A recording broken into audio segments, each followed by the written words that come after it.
O filme a seguir é um trecho da explanação do Procurador da República no Pará, Dr. Felício Pontes Júnior, em ocasião da entrega do Prêmio José Carlos Castro por parte da OAB, Comissão de Direitos Humanos, a Dom Ervin Cláuter, bispo da Prelazia do Xingu, no Pará, em 22 de dezembro de 2006.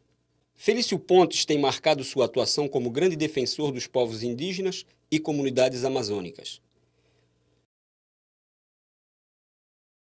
O que venho trazer não é nenhum ensinamento sobre a Amazônia ou sobre os personagens que fazem parte dessa história, mas muito simplesmente, como dizia no início desta celebração a nossa pastora Marga, que trazer um pouco da experiência, da vivência que cada um tem, que pode assim fazer enriquecer o outro.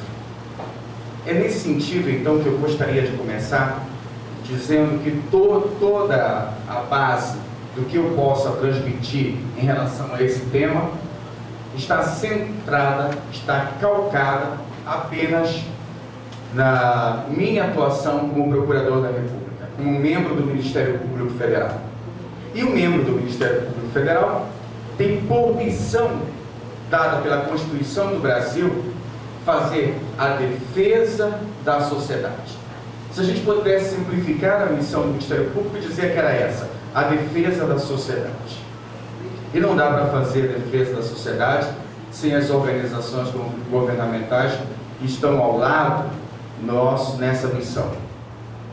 E entre elas, a própria Ordem dos Advogados do Brasil, a CNBB, a CPT, o CIMI, enfim, todas essas que representam segmentos importantíssimos na sociedade brasileira.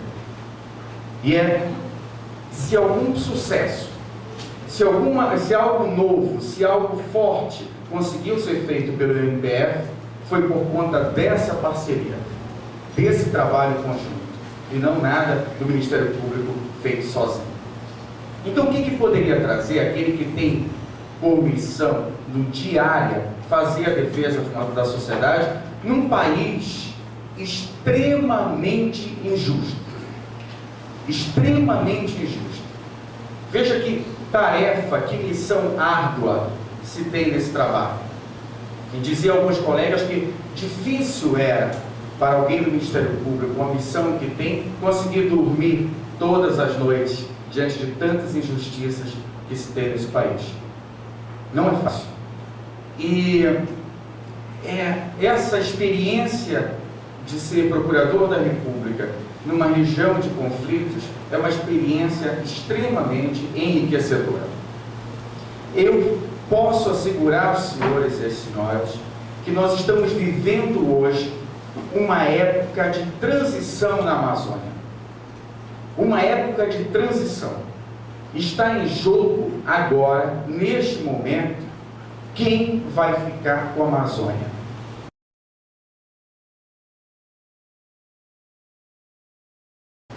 E nós temos dois lados distintos, pelo menos, se degladiando para poder tomar conta da Amazônia.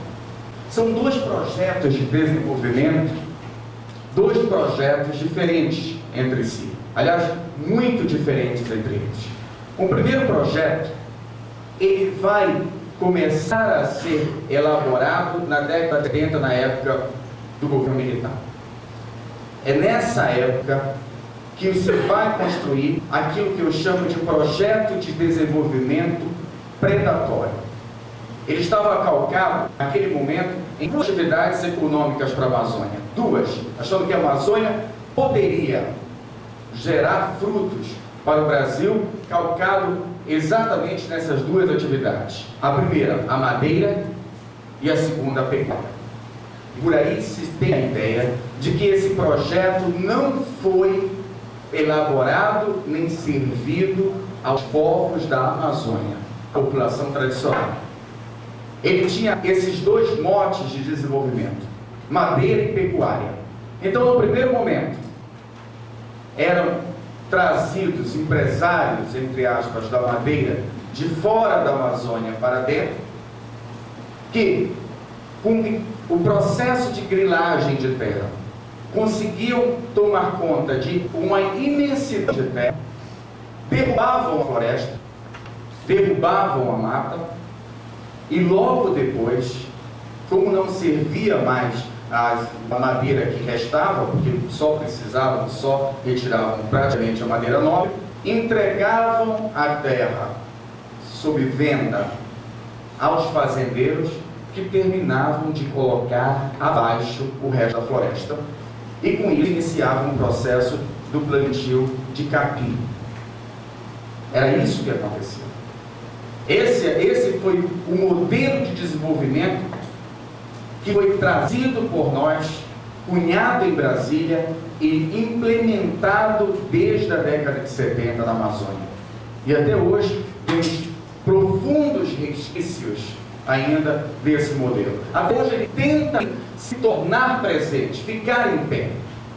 Esse modelo de desenvolvimento, ele tinha um suporte financeiro muito importante, porque havia créditos a cofres no Banco do Brasil, no Banco da Amazônia e, sobretudo, de uma agência de desenvolvimento que estava sendo modificada para atender a esses objetivos, que era a Sudã. Hoje, 30 e poucos anos depois, a gente já pode fazer um balanço do resultado desse processo. A região, locus privilegiado desse trabalho, desse modelo de desenvolvimento, é hoje no Brasil a campeã em trabalho escravo e a campeã em morte de trabalhadores no campo. Esse foi o grande resultado que nos trouxe. E não foram poucos recursos que foram despejados na execução desse projeto de desenvolvimento da Amazônia. Não foram poucos. Foi muito dinheiro, mas muito dinheiro mesmo. Que eu gostaria que para o novo projeto nós tivéssemos apenas 10% dele. Já seria suficiente para transformar a região. Porque toda essa dinheirama que foi colocada na Amazônia desde a década de 70, ela não conseguiu melhorar a qualidade de vida das pessoas desta região. O índice de desenvolvimento humano do Pará e da Amazônia como um todo é pior do que o índice de desenvolvimento humano nacional, que por si só já é uma vergonha.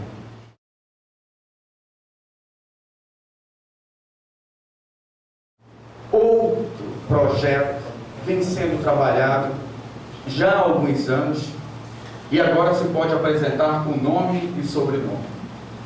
O novo projeto de desenvolvimento da Amazônia, que quer ser substituto deste que aqui esteve por 30 e tantos anos, se chama Projeto de Desenvolvimento Socioambiental. Ele leva em consideração o sócio, o social, as pessoas e o componente ambiental. Ele une desenvolvimento econômico com preservação ambiental. Esse é o novo projeto. Ele está calcado em atividades como o agroextrativismo, que permite e precisa da floresta em pé para o seu manuseio, para a sua exploração. Vários produtos hoje têm um valor de mercado maior do que a madeira. E nós temos, através de povos indígenas, quilombolas, ribeirinhos, trabalhadores rurais, o know-how necessário para fazer esse projeto sair do papel. E o know-how necessário é adquirido em centenas e centenas de anos no trato do ser humano com a floresta. Hoje está na moda, e é uma necessidade, hoje no Brasil, mais do que está na moda, o desenvolvimento pela indústria farmacêutica dos óleos vegetais, como copaíba, andiroba, a castanha do Pará, o açaí, o cupuaçu. Tudo isso hoje é vendido, pode ser vendido a peso de ouro, tanto no mercado nacional quanto no mercado internacional. Com tantas coisas acontecendo e se tornando assim tão forte esse movimento, eu vejo que o exército que Dom Herve tem é um exército de militantes de direitos humanos. Se nós pudéssemos simplificar a função de cada um de nós naquela região. E é muito pouco diante dos milhões de dólares que estão em jogo, tanto no projeto de desenvolvimento da hidrelétrica de Belo Monte, como nos projetos para retirada de madeira e construção de pasto naquela região. É muito pouco. Acho que Dom Herve não tem ideia hoje do desafio, do grau de poder, do tamanho do poder das pessoas que estão do outro lado, a quem ele está combatendo. Acho que ele não tem a ideia, nem mesmo de quem ele está combatendo, quando se faz voz dos povos indígenas, dos ribeirinhos, dos trabalhadores rurais do circuito da Transamazônica. E eu lembro, agora para terminar de verdade, de uma história que veio lá da onde ele era, que agora ele não é mais, que é daqui, é nosso, que os russos juram que é verdade e os alemães afirmam categoricamente que é mentira. Vamos à história. Conta-se que na Segunda Guerra Mundial, já ao final da Segunda Guerra, um batalhão russo vinha voltando, cruzando a Alemanha em direção à Rússia. E esse batalhão voltava, já depois cansado dos combates, com um general e 49 soldados, 50 pessoas. E pararam para descansar à noite num vale na Alemanha. Perceberam uma movimentação em volta do vale, nas montanhas. E logo depois chega uma mensagem até o general russo. E a mensagem dizia o seguinte: olha, vocês são 50 pessoas aí, nós somos um destacamento alemão de 500 pessoas. Então, ou vocês se rendem até amanhã de manhã, ou então nós mataremos todos vocês.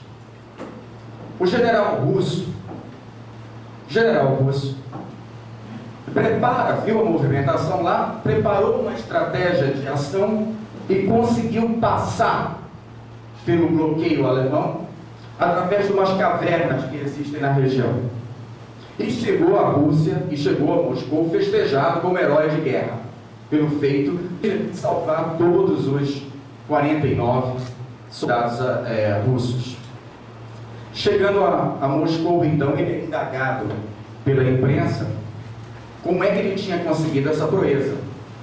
E ele disse assim: bom, é que eu não sabia falar alemão, então eu não sabia o que estava escrito naquela mensagem, eu não sabia quantos eram os nossos inimigos. E eu acho que Dom Herve esqueceu o alemão.